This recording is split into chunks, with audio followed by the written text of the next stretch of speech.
এই যে রোডে ওই পারে অ্যাপেলোটা আছে, তো যেখানে হাওয়া দেয় খাসির দোকানে পাশে। জল আসলে শান্ত হয়ে যাবে, ঝড়টা যেন না হয়, হাওয়া যেন না দেয়, তারপরে দিয়ে ইন্ডিয়া জিতছে ওই জন্য মনে হচ্ছে।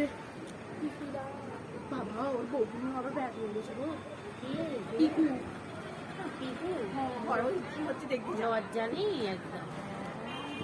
ওইটা কারণ সব বেরিয়ে চলে আসছে।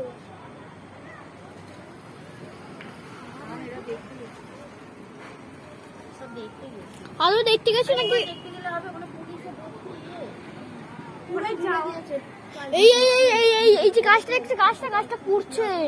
না না এখন আসবে না, ওই কমে গেছে, কমছে এবার আস্তে আস্তে কমছে। ফায়ার ব্রিগেড এসে গেছে না, অনেকক্ষণ এসছে।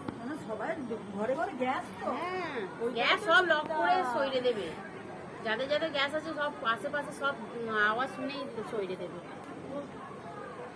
সব জলে ফেলে দিতে হবে, সিলিন্ডার ফেলে লাগিয়ে দিয়ে। সিলিন্ডার একবার লেগে গেলে সেই সিলিন্ডার চালাতে গেলেই মাথা খারাপ। পুকুরের জলে ফেলে দিতে হবে। ওখানে নেই আমার কোনো মনে আছে। দিলীপ চৌহানের বাড়িটার মানে গ্যাস বার করে দিয়েছে আগুন লাগার সঙ্গে সঙ্গে, নাহলে ওর বাড়িতে তো আছে মিষ্টির দোকান আর তাছাড়া যে মুদি দোকানগুলো সকালে টিফিন হয় সেখানেও তো গ্যাস থাকে। হ্যাঁ না না গ্যাস নিয়ে চলে আসে। হচ্ছে না তো, হয়েছে দেখো